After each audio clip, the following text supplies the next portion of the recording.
the country that froze every citizen's money. Imagine waking up on a normal morning, heading to the bank to withdraw your money, and finding out you can't. Not a single cent. Your account is frozen. Your card, useless. The ATM rejects your PIN as if you don't exist. Now imagine this happening to every citizen in the country, all at once. This dystopian scenario isn't fiction. It actually happened, and not during a war, but by decision of the government itself. An entire nation saw its savings frozen overnight, all in the name of a supposed greater good. Desperate families, businesses on the edge of bankruptcy, and a population gripped by silent outrage. What could drive a democratic government to confiscate its people's money? Was it a coup, an emergency measure, or the ultimate proof that, when a financial system collapses, the trust we place in money is more fragile than we think? In this video, you'll discover the country, the motive, and the devastating consequences of that radical decision. But first, would you be prepared to face this in your country? In March 1990, Brazil woke up in collective shock. It was the first business day after the inauguration of the newly elected president, Fernando Collor de Mello, the youngest ever to hold office. He'd won the election promising modernization and a fierce battle against inflation, which had already reached over 80% per month. The economy was collapsing. People rushed to supermarkets the moment they got paid, trying to buy as much as they could before prices doubled just days later. The real value of money melted before their eyes. But no one expected the drastic solution that was coming. On March 16, 1990, through a radical economic reform called the Collor Plan, the government announced that all checking accounts, savings, and investments over 50,000 cruzeiros would be frozen for 18 months. Yes, the people's money was literally confiscated. Access to personal funds was restricted to a weekly minimum. It was as if, overnight, an entire nation had become hostage to its own financial system. The economy minister at the time, Zélia Cardoso de Mello, became the face of the plan. She defended the freeze, claiming it was necessary to dry up liquidity and stop hyperinflation. According to the government, too much money in circulation was fueling inflation, and the only way to break the cycle was to stop it abruptly. The logic might have sounded technical, but in practice, it triggered silent social chaos. Families who had saved for years to buy a home, start a business, or pay for medical treatment suddenly lost access to what was rightfully theirs. Small businesses that depended on cash flow went bankrupt. Freelancers couldn't buy materials. Marriages collapsed. Dreams were shelved. And economic trust was shattered. Imagine today, in our digital and banking-based world, opening your banking app and seeing a positive balance, but knowing you can't touch it. The system works, the account is there, but the money is frozen at the mercy of the government. That's exactly what Brazilians faced. What's most shocking is how quickly it was executed. The announcement came on a Sunday night, taking advantage of a Monday banking holiday. When banks reopened on Tuesday, the money was already unreachable.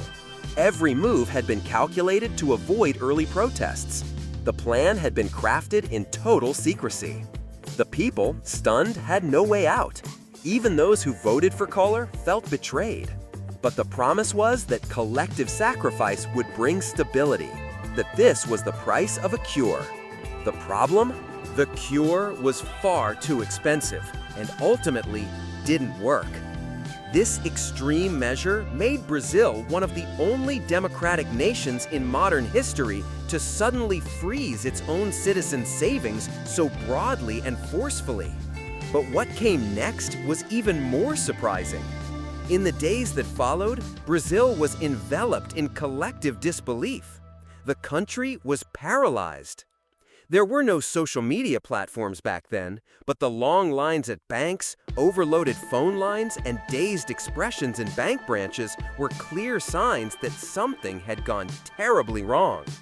With the account freeze, around 80% of the monetary base vanished from the economy overnight. Businesses, suddenly cashless, delayed salaries, canceled orders, and laid off workers.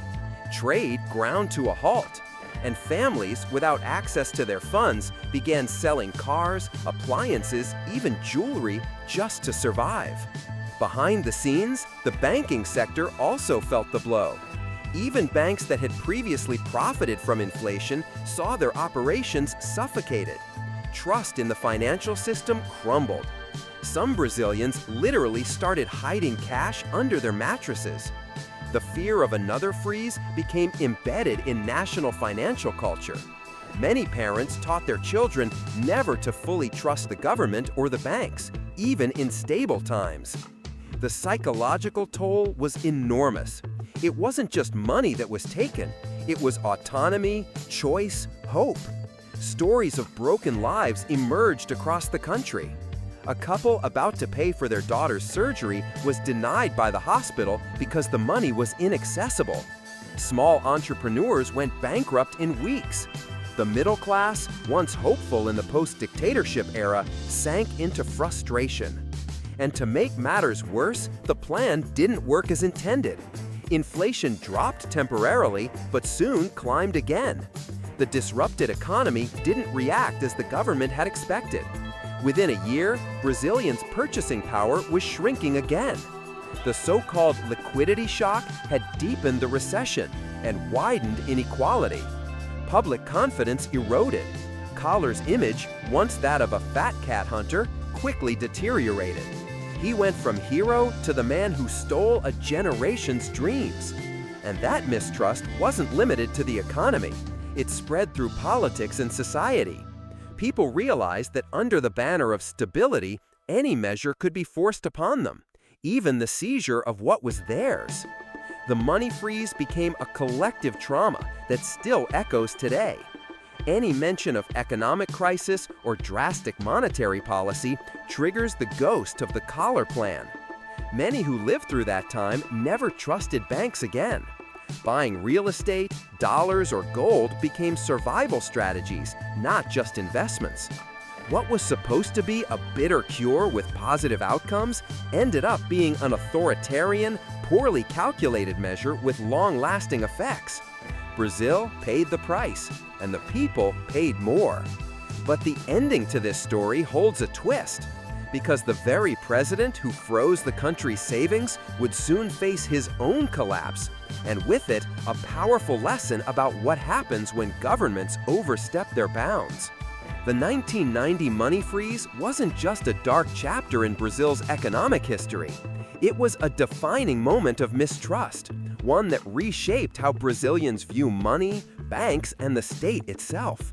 More than just an economic policy, it was proof of how fragile a system can be when it relies on promises of stability but is backed by unilateral decisions.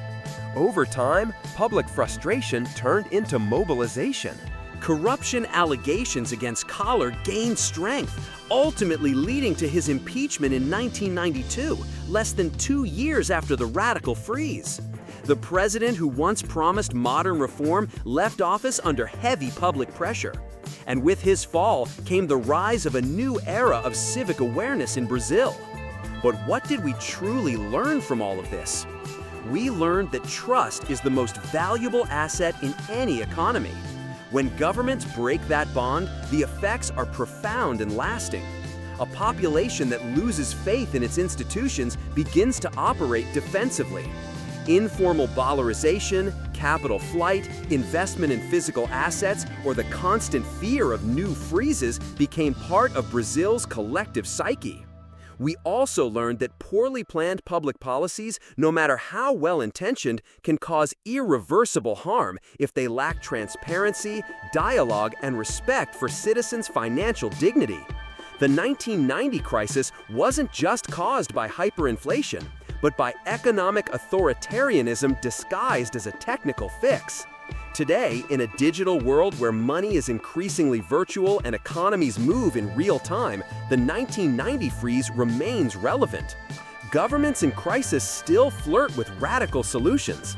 The temptation to intervene in citizens' wallets is always there, especially when public finances fall into disarray. That's why this story must be remembered. It must be discussed, not just to recall past mistakes, but to warn about the future. Because strong democracies are built on memory, awareness, and active participation. And now I want to hear from you. Have you ever heard of Brazil's money freeze? Did someone in your family live through it?